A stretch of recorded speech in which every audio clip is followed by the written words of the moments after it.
Welcome to Warwick Business School's Core Insights podcast on FinTech. This is the fourth in a series of podcasts on FinTech with the school's Gillmore Centre for Financial Technology. In this series, and with the help of the Centre's world-class researchers and professors, and alongside fantastic guests from the FinTech industry, we're exploring the big issues as the financial sector continues to grapple with exciting new technologies. My name is Natasha de Teran, and I'm a former financial journalist and author of The Payoff, How Changing the Way We Pay Changes Everything. I'm going to be your host, asking the questions to find out just where FinTech is heading. Today, we're going to look at the battle for the future of cryptos. Not which crypto, but where crypto. Specifically, we're going to look at the battle between centralized and decentralized exchanges, or CEX and DEX. Crypto is exciting enough as it is. To answer this interesting question, I'm joined by two real experts, Dr. Olga Klein and Amit Chaudhary. Dr. Olga Klein is an assistant professor at Warwick Business School and a research fellow at the Gillmore Centre for Financial Technology. Olga's research interests are in the area of market microstructure, algorithmic and high-frequency trading, liquidity, market efficiency, and FinTech. Prior to joining Warwick Business School, she was a postdoctoral research fellow at the eFinance Lab at the University of Frankfurt. She holds a PhD in finance from the University of Mannheim, and she received her MSc in finance and economics from the University of Magdeburg, and her BSc in economic theory from the Kiev-Mohyla Academy in Ukraine. What a mouthful. I've got another one coming up. Amit Chaudhary is the founder of ChainSolid Labs and an honorary research fellow at the Gillmore Centre. Formerly the head of DeFi Research at Polygon, he has authored multiple papers on the topics of zero-knowledge proofs, privacy, novel design, and risk assessment of DeFi protocols and crypto economics. Amit holds a PhD in economics from the University of Warwick and an MA in economics from the Delhi School of Economics and a Bachelor of Technology from the Indian Institute of Technology in Kanpur. Welcome, Amit. Welcome, Olga. Thanks, Natasha. Thanks for the nice introduction. Not at all. I'm overwhelmed by the amount of expertise we've got here, and we have an hour to plunder your brains and answer this really interesting question. Or is it an interesting question? And I think that's something we should cover. If I don't care about crypto, why would I care whether the future of crypto was CEX or DEX? But before we go into that, shall we just start by defining what CEX and DEX are, and what's the principal differences between those two? So just to provide some definitions, maybe. So the CEX stands for centralized exchange, and DEX stands for decentralized exchange. So what are the difference between the two? Well, actually, the centralized exchange is exactly the traditional exchanges as we know them. So if you would like to buy some stock, well, you can do that at London Stock Exchange. So in that sense, centralized exchanges, they are organized in the same way. So they operate the central limit order book, which matches the market order, the incoming market orders with the outstanding limit orders in the book, but crucially, they also keep the custody of the client's funds. So if you would like to trade any cryptocurrency pair, for example, ETH against USDC or ETH against USDT, so then you go to similar centralized exchanges such as Binance, Coinbase. The recently infamous FTX was the centralized exchange as well. That's basically, they operate in the same way. They match the market and limit orders and keep the custody. So, and this is exactly where the problem with FTX was. So it mishandled the customers' funds. On the other hand, decentralized exchanges, the custody is with the client. You keep the custody of your own assets in your wallet until you trade, and afterwards the settlement is immediate. So these, I would say, the two major advantages of decentralized exchanges, and they provide, in other words, more security for clients' funds. They are also organized a little bit differently. So as I said, the centralized exchange operate as limit order book. The decentralized exchanges are rather organized as liquidity pools, so-called liquidity pools, where if you would like to trade, you trade not against an individual trader, but you trade against the pool of traders, which have deposited their liquidity there before. So there are also some subtle differences there. Overall, I would say that decentralized exchanges, the advantages of them are this, that they are the custody is with the client and the settlement is immediate.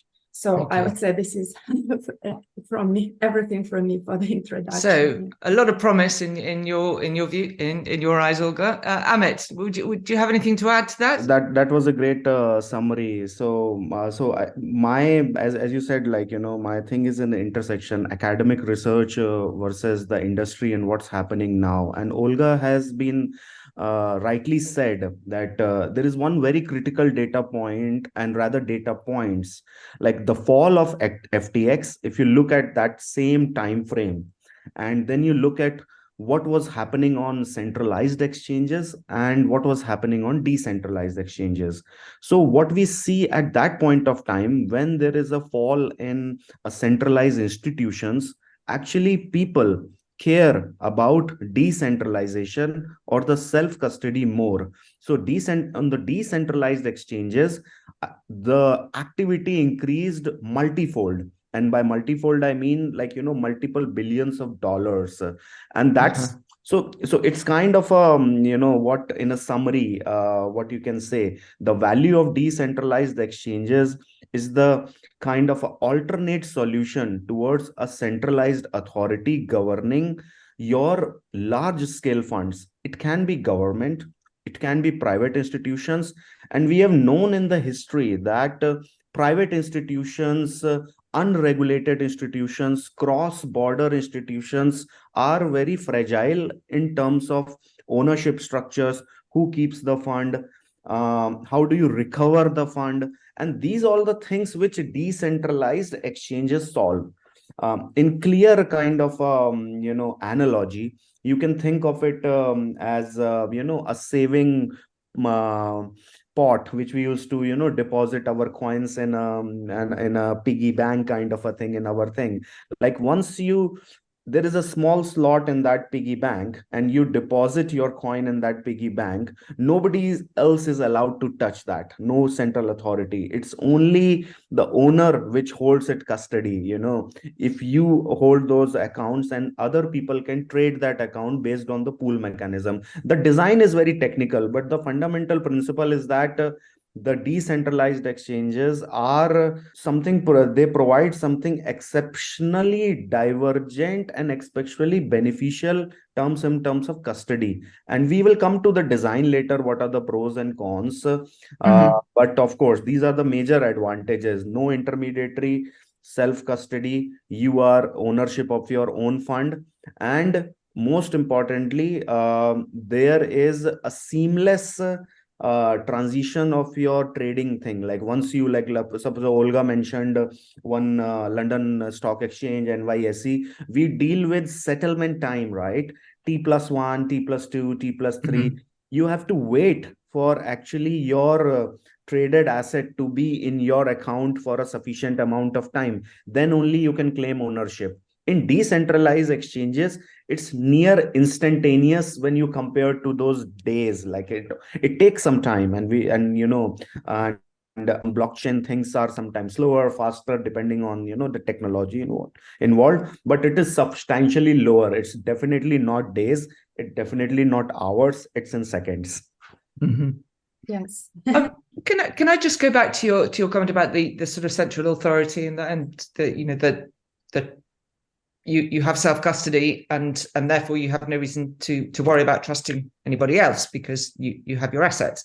But there is a mechanism, there is a coded infrastructure behind DEX, decentralized finance. So there is, by definition, some form of authority. There's someone that has decided to encode and could change code or not change code. So can you speak me through that? Because I might not trust my government, but it doesn't mean that I'll necessarily trust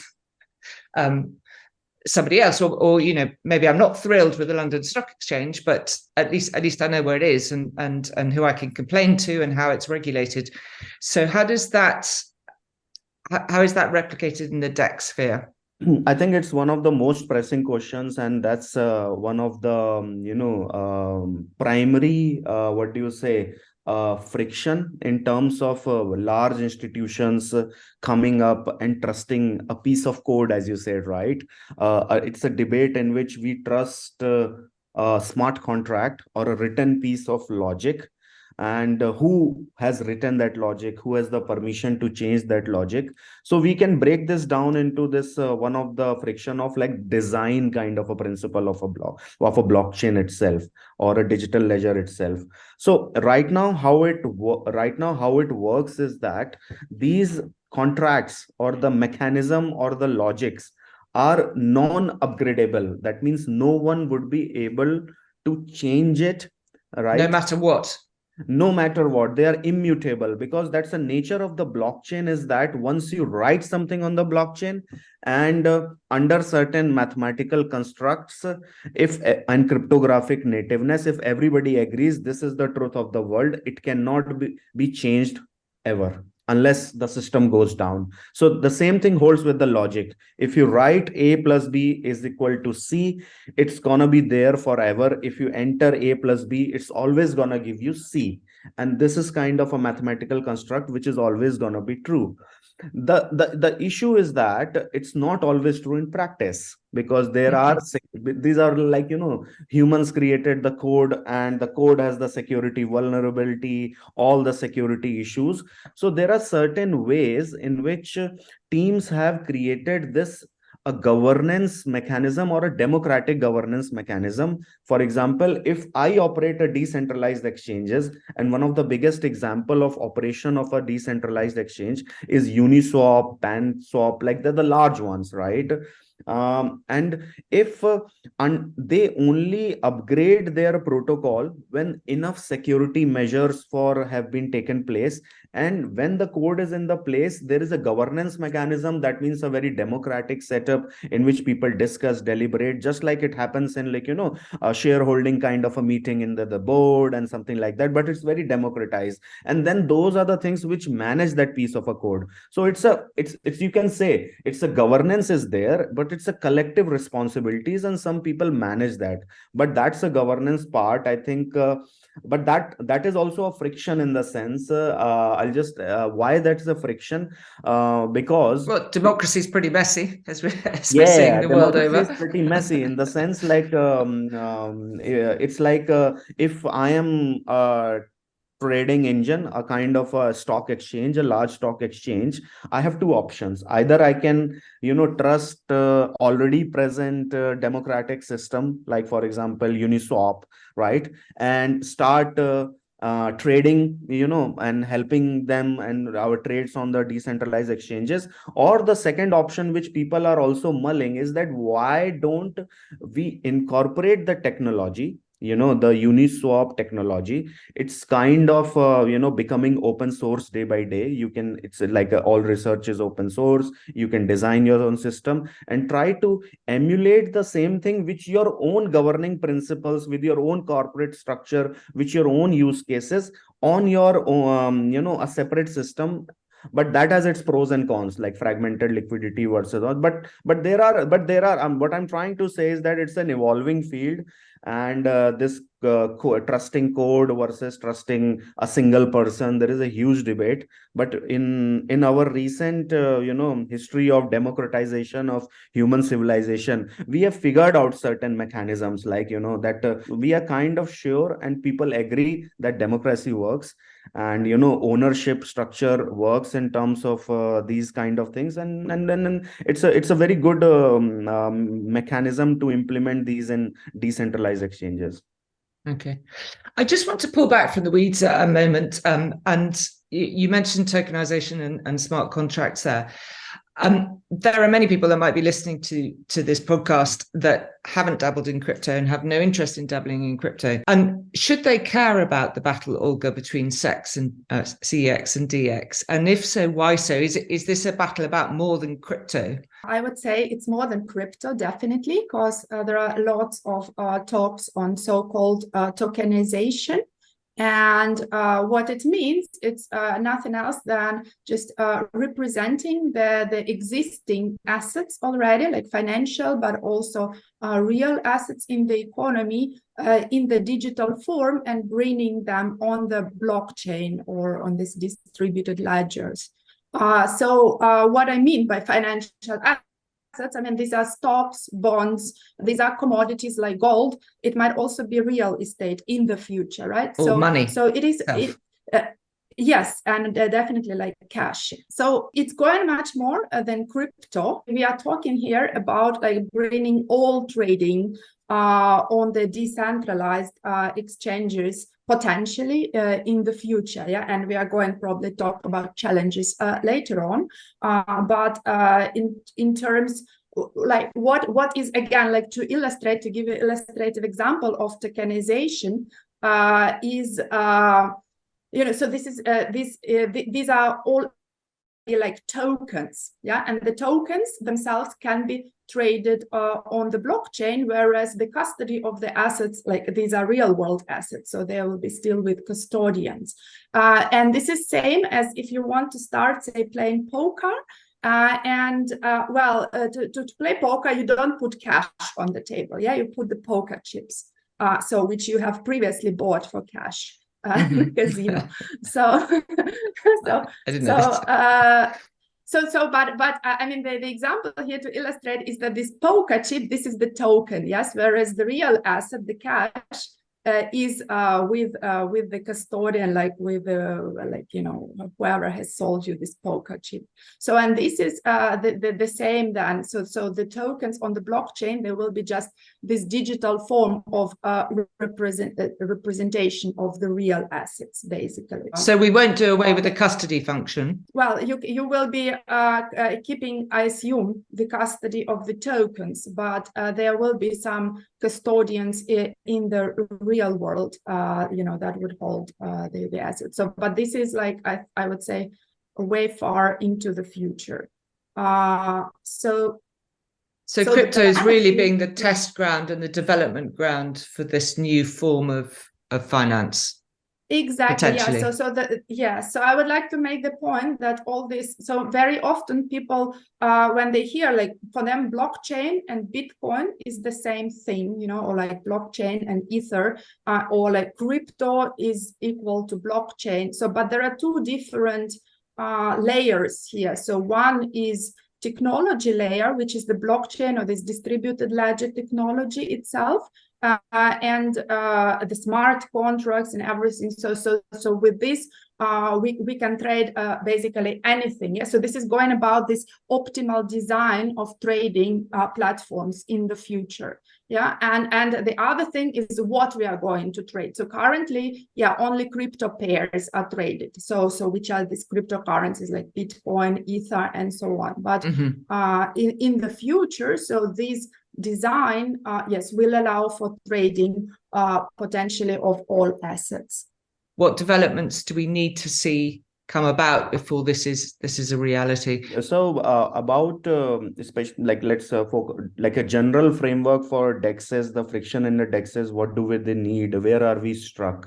I divide this into, let's say, three broad things. Like one is like very finance and design related of the classical finance structure of a decentralized exchange itself, because we should not forget that this comes under the general principle of finance, right, which we have been developing. So these are design and efficiency related argument which are related to the decentralized exchange design itself. And me and Olga and other people in the Gillmore Research Institute have done an exemplary long research and evidence-based research on these, like what design works, what are the construct, like for example, how to design a decentralized exchange which has an optimal fees, optimal liquidity fragmentation. So these are like very finance related question. So the decentralized exchanges, the design are evolving, like the version 1, version 2, version 3 of Uniswap, one of the largest DEX exchange, has come. We have done research on Uniswap version 2 and expanded it heavily, focused on Uniswap v3, there was a structural change. So these are like, I want to classify this friction, like, advancement in design and making them more efficient from a DEX perspective. The second perspective, which is a larger, which is the blockchain related design issues. That means you put this baby system, DEX system, on a DLT or on a blockchain, which I think what Olga was saying, like, it's not crypto, it's a technological rail, right? It can be any chain, and people often confuse what's a blockchain. There are many chains which can support decentralized exchanges. For example, financial institution, you look at JP Morgan's case in last year, they actually deployed the proof of concept of one of the lending market through their own constructs on one blockchain. They have their own blockchain called Onyx, which is running and settling billions and trillions of dollars, right? So there are the blockchain has many faces, right? The institutional people are running, the banks are running, there are public blockchains. The Uniswap is there on a public blockchain called Ethereum. It's the world's biggest blockchain in terms of smart contracts. Biggest one in terms of asset is Bitcoin, but Ethereum is the second one. But it supports this applications. Bitcoin supports only peer-to-peer transfers, right? And so this classical difference. So but these blockchains have design issues, and these are very deep technical issues which people are trying to solve. For example, in public blockchain, things are public. When things are public, there are predatory attacks which can happen. For example, there is a issue of front running, like, if information is public and you want to trade on Uniswap, somebody else might snoop into your transaction and they might want to front run and stop your transaction, and you suffer a loss. And this is like an issue comes under minor extractable value, MEV, which we call that. And there are many mechanisms which are happening again to solve the mainly blockchain design related issue. And the third issue, I think, in which we can expand, I'm just noting it down because it is very well, there are different solutions to each of them, right? Design and efficiency to finance has, like, many DEXs which are efficient. The blockchain related design issues are getting solved by many different blockchains which are spinning up. The third is the very important one, that is why DEXs are not getting enough adoption in terms of larger scale tokenization product coming in, is due to regulations and is due to dealings which are with the traditional finance rules, right? And these are, like, the classical thing, counterparty not known. If you look at all the centralized exchanges across the world, they are governed by large regulated bodies, which are actually governed by very senior people from the government sitting down and drawing down the rules, people from industry, academia, but there are rules which exist, right? And by the nature of this decentralized exchanges, non-custodial nature, there are certain things which are not fitting into one-on-one into this regulation. For example, it is if it is custodial and if it is permissionless, then anyone can go, right, and do something. What if a bad actor goes and try to trade billions of money extorted, extorted through criminal activity onto decentralized exchanges? So there is know your customer, know your business kind of a thing, that needs to be figured out. So there are, like, many challenges, but these are, like, broad which needs to be solved to get to much more adoption here. I'm going to turn to you, Olga, but I'd like you specifically to address three things, just picking up on comments that Amit made just there. When I listen to or hear about, read about this wonderful new DEX future. I often hear, ideas that, we're not going to be paying the large financial institutions huge fees. And yet, as Amit just mentioned, there are going to be fees and there are going to be institutions in this new world. So there isn't any such thing as a free lunch. Front running and other market conduct issues that we've had in traditional finance since time immemorial have transposed themselves very well, very happily into the crypto and DEX sphere. So those sort of human badnesses can exist in this new utopia as well. And then finally, there's the interoperability question. You didn't mention that specifically, Amit, but I think you slightly went to it. If we have these many different chains and these many different ways in which we can transact, all of which we're going to have some financial interest behind them, as they always have done. How is this world going to be seamless and interoperable? And what use is it going to be to me if I have my bonds in one place and my shares in another, and I can't easily transact between them? Is this world going to erect a new set of silos and a new set of walls with a new set of actors, maybe rearranging the deck chairs, but as much rent seeking as there was before? Or is the technology really going to change that? Okay, so let me first start step by step addressing the first point that you mentioned, that there are going to be fees and that there are going to be institutions. So yes, totally agree with Amit. So that there are actually going to be even more fees currently. So, and this is also one of the challenges.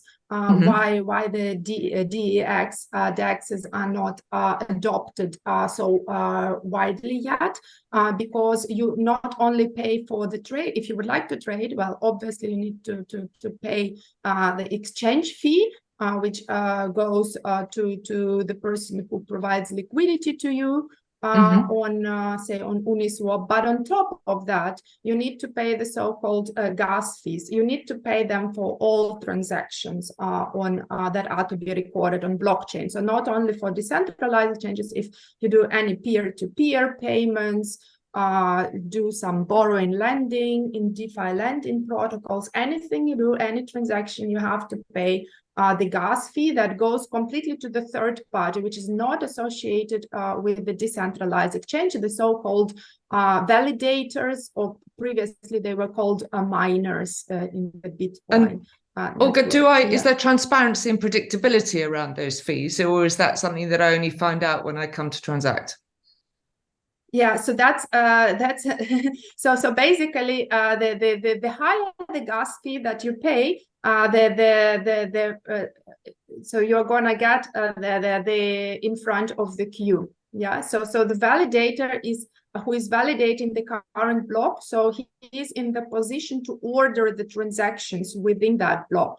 And what is the incentive for him to order? Like, of course, in terms of the gas fee. So if the person pays me more, I'm gonna put his transaction first in the block just to ensure that it is going to be validated in the current block. And this goes so sort of payment for order flow.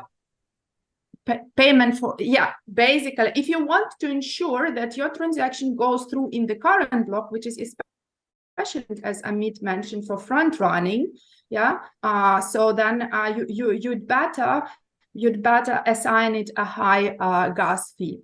And overall, I mean, gas fees also vary. It's not only about like, oh, how much do I decide, but they're based on the congestion of the network. So when of course, the higher, it's basic economics principles. Yeah, the higher the demand currently for transactions to be written in the current block, the higher the overall level of gas fees is going to be. Sounds a bit like a Ryanair air ticket. It depends how much demand there is, and then everything I want to do beyond actually flying might incur a cost, which will also depend on the wind. Yes. Yeah, but it's a very good analogy, Natasha. But I want to add, just sorry, Olga, for just adding one more thing, which goes in completely in favor of decentralized exchanges. In terms of regular economy to scale in traditional world, what happens is that your transaction fees actually depends upon the volume of transaction you do. Most of the banks don't charge a kind of charge a fees which is basis point or a percentage cut on the value of transaction. If it's a 1% fees, you charge it. So for example, 1% fees on transaction value or 1 bips, like, so the transaction fees actually increases when you do the higher value transactions. That means Yeah. if you do 1 million, you're going to charge 1% of 1 million, which is like 10K. If you do 1 billion, it's going to be 100K, so that's a transaction fees model. But in blockchain, actually it's quite different. It doesn't matter the transaction is of 1 cent or $1 billion, $1 trillion. The gas fees is gonna be same. We should envision this also as an economy of scale principle, because as it scales, the Yes. cost doesn't increases exponentially as it does in traditional finance. And That's interesting, though, because Yeah. the DEX is often used in conjunction with the phrase democratization of finance. And one of the criticisms of finance has always been that the largest are always advantaged. And it seems to me that in this world, the same will hold true. It's actually exactly the same. So the recent studies they have shown. So basically, we have talked so far about traders, but there are also liquidity providers on decentralized exchanges. The recent academic studies have shown that actually these are large institutional players. Exactly because of these economies of scale that Amit mentioned. Yeah, so there is this. The gas fees are fixed costs. So also not only if you want to trade, but also if you provide liquidity, you also need to pay those gas fees. But of course, I mean, if there is economy of scale, so then if I'm a very large liquidity provider, which is like a market maker in the traditional world, yeah, so then it costs me, it's not as expensive for me to adjust my position here and there just around the current market price to generate more profit.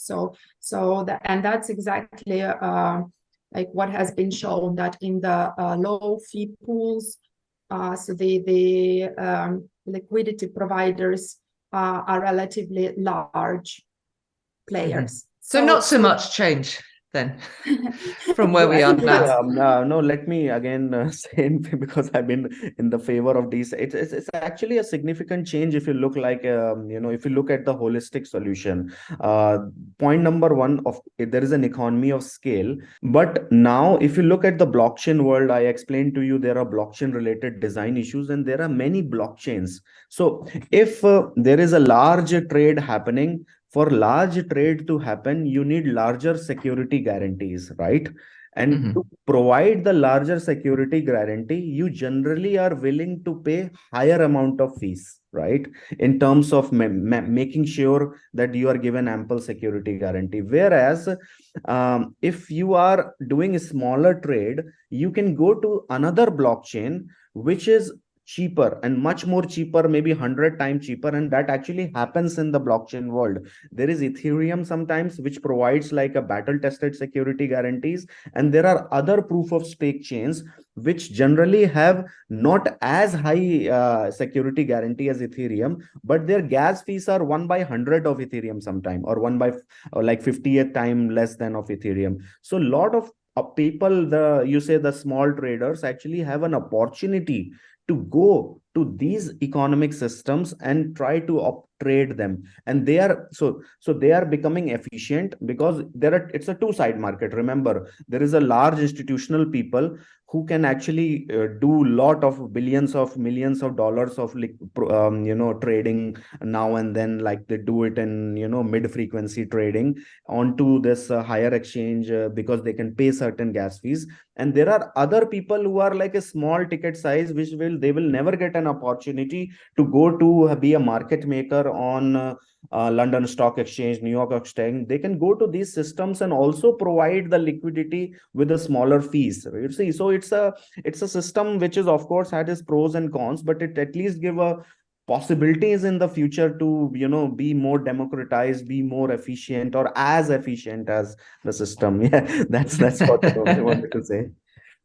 Yeah, that's exactly what we show in our research paper with Amit on blockchain scaling, so that there's going to be like a separating equilibrium between the main net, like Ethereum, which, where we see large transactions are happening and large liquidity providers, and then the scaling solutions like Polygon, Optimism, Arbitrum. So they are rather good for smaller traders.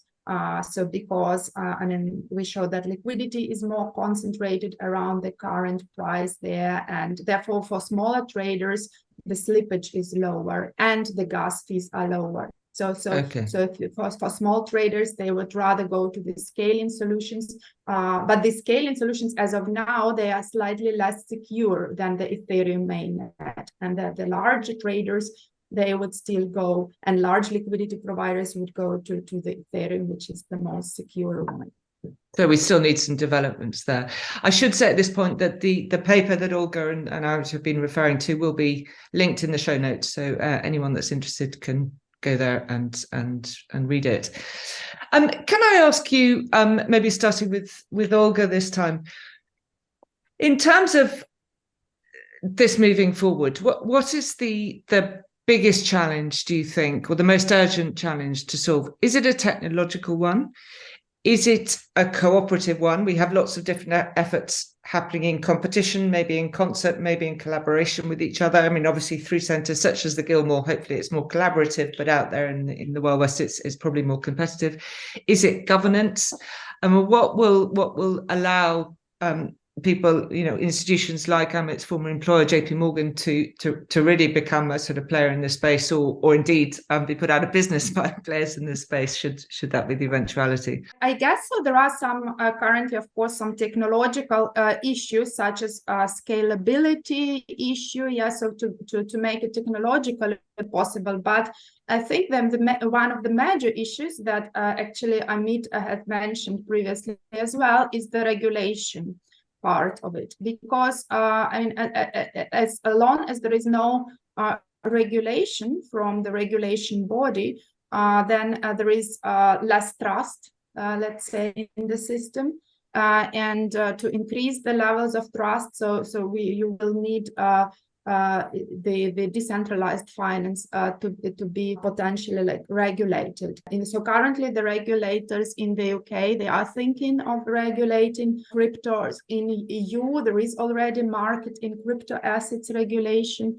But currently these regulations, they mostly aim to address centralized exchanges, which is necessary, of course, but the question is what is done with the decentralized finance. Yeah, as long as you start regulating centralized ones, so of course, maybe people will move to decentralized. Yeah, so then you need to regulate. But regulation is not bad per se, because I think if it increases the levels of trust among investors, so then this is going to bring on more liquidity on those exchanges. So I think this is also like one of the major concerns. Yeah. Of course, I mean, there are a couple of others, like if liquidity, will it increase or decrease? So potentially, again, if you tokenize these real assets, yeah, so for example, some illiquid assets like real estate, yeah, so currently you need to buy either the whole house or none of it,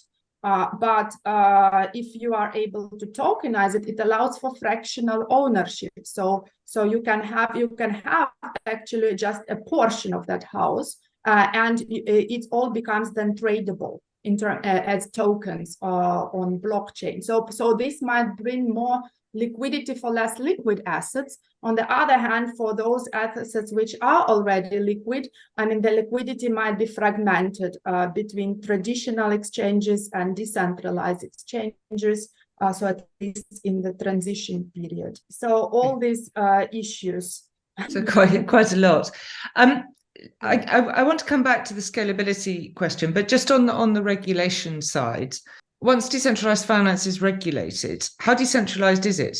That's an amazing question, and I've been, when I was working in Polygon, and then before during research. So it's an amazing question and amazing space to be in. So there is one fact which I always mention when I go to this cross partnership meeting, is that if you look, so the technology always moves faster than the government. That's like history, like you can see, right?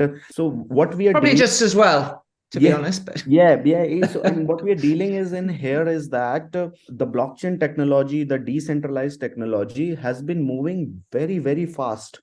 And it's not even moving very fast. The adoption from the general users, like, from all across the world is coming to it. Like, that's why we have billions of dollars traded on decentralized exchange, and we have trillions of dollars on blockchain.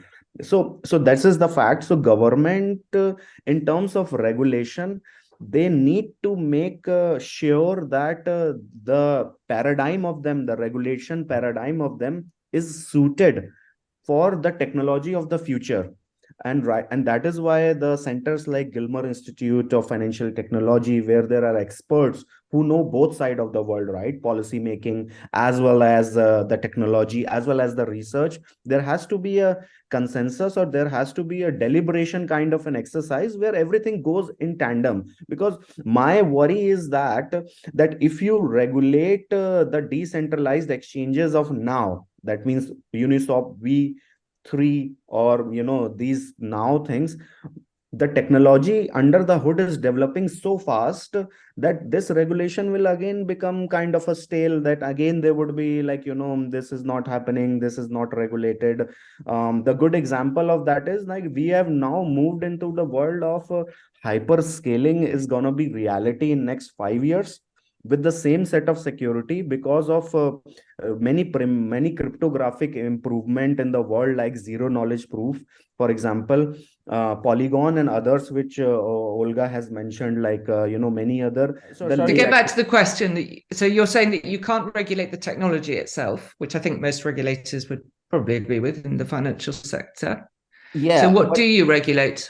So what we regulate, that's a good question. So what we should regulate is the activity of the decentralized exchange in a whole as well. So the coming back to the question of so if for example, if some independent institution, like, there can be a bifurcation, if some independent institution like New York Stock Exchange or London Stock Exchange or any bank want to develop this decentralized technology, they can follow the perfectly regulated approach, right? And they probably would, given that they're regulated and that's the background they come from. Yeah, and they're not probably the problem in this area. Yeah, and that means the regular regulation of know your customer, anti-money laundering, try to prove the transactions, who did it, when it did it, and the reports of it, and also in terms of tradable thing, because you have to know the counterparty, because in decentralized exchanges it's very difficult to regulate right now, the public one, because you are trading against the person who you don't know. Right. And in general finance, you should always know your counterparty, but it is permissionless. Anybody could be there at that time. Right. But the point was that it is the regulations need to come in to safeguard the user interest, but they also need to come in to a certain sectors where people who are willing to be a part of the banking institution, they can really be regulated as per their choice. But enough technological buffer should also be created, so that the regulators don't stop the development of research, or the future generation of centralized exchanges. But if I'm understanding you right, in this future DEX world, we're going to have gatekeepers, same as we have gatekeepers today. So people that stop the bad actors coming in, and we're going to effectively have financial market infrastructures. They're just going to look a bit different to the ones that we have today, because the infrastructures, if not the underlying technology, are going to be regulated for there to be the gatekeepers around them. Yeah, exactly. So it's not going to look, from a user standpoint, how different is it going to look? It's hopefully going to be more secure and efficient, and potentially with lower transaction costs in the future. Even recently, so there's been example, some Bitcoins were stolen from private investor, and he went through the court of England and the High Court versus unknown persons. So this is like in the verdict. So they have judged that, the exchange where the stolen Bitcoins were transferred just has to give them back to the private investor. So this raises trust in investors. But the interesting thing is that it has been implemented through this NFT. So the instructions of the court, just transfer these assets back to the user, was through the non-fungible token, which has been somehow sent to this Huobi exchange. And I think this is what you are talking about. Like there's going to be, different technological implementation, but at the end, we need the trust in the system. But also, regarding the regulation, I think one of the most important things is also that this decentralized finance is cross-border. It's international. So it's not like UK regulator can,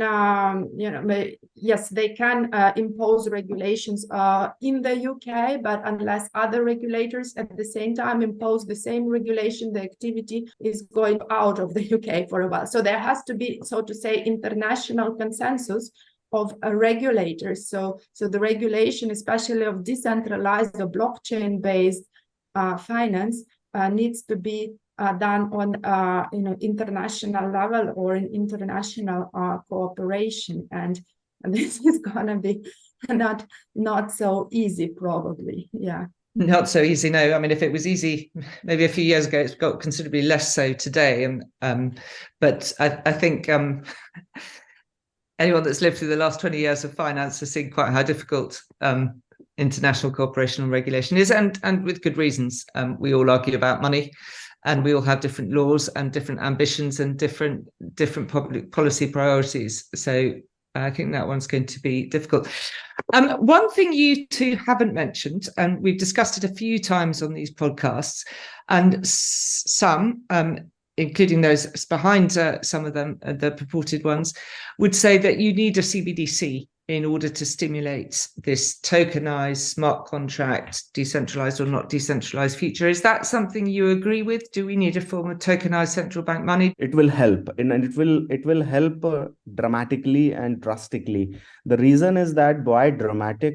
Because now you can see the governments or the central bank adopting the thesis of stablecoin, which comes from a decentralized world itself, because it has the genesis itself, this tokenized fiat, the concept itself, and the design is there, and they are incorporating the governments, and the central banks have taken lot of learnings and made this and making the system, which is gonna be implemented, and many have already implemented. So this is the user confidence in the crypto or the blockchain industry itself. And why drastic? Because of the sheer volume, right?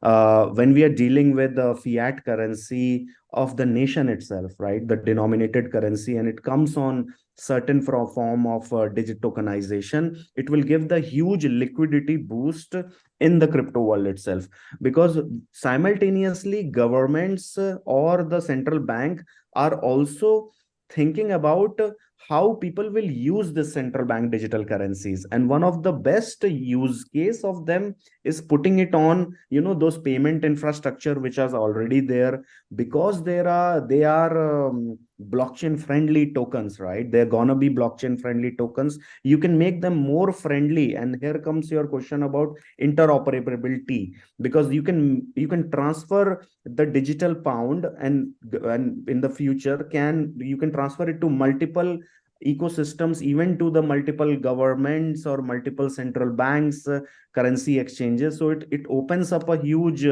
opportunity for the blockchain world, and also for the liquidity fragmentation. And the third point, I think, which I would like to add, is also the competition.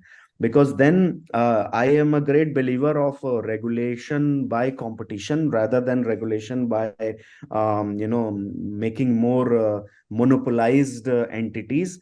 So if you have a better system and governments are competing against the better technology, better system against the stable coins of the world, we might see the worst one getting finished off. People will not use them, right? So this is like the classical way of regulation by competition rather than monopolization, which might work, and I'm very hopeful of that. Okay, I suppose the ultimate analogy of that is when a bank's looking weak, I go and take the government's money in cash form out of the failing bank. Before we finish, you mentioned scalability as being one of the big issues. Can you explain for us exactly what you mean by scalability? Because it could mean proliferation of chains. It could be, is it throughput? Is it number of participants? Is it a combination of all those things? I would say from technological side, we are talking about the throughput, also called transactions per second. So which of course depends on how many blocks can be validated, so how quickly the blocks are validated. And as Amit mentioned previously, they are currently the layer 2 solutions, so which we also analyze. But regarding the number of participants, this is done kind of the follow-up result. So if we make the blockchains more scalable with more throughput, then obviously there will be higher number of transactions could be put through, and a higher number of participants and lower gas fees for any transaction. And that's why I think these are like the next steps that the industry is already currently making. And that there is already lots of progress in this, and this will help, to enable basically the adoption of decentralized finance more widely. And then allow many more participants to come in and to fuel the number of transactions. So there is kind of, this will allow for many more participants to come in. Whether they will come in, this is, again, the question of trust. And regarding the CBDC, so again, the trust, so the stable coins, so currently they are mostly used as the most stable currencies on the blockchain. What do they make? They make the promise that they hold the reserves 1-to-1 USDT by Tether, says, okay, 1-to-1 reserves backed by US dollars. But then there were also some questions to Tether regarding, like, can you show these reserves? And some of them have not been addressed. So it has raised, I remember, like a while ago, some discussions in the media.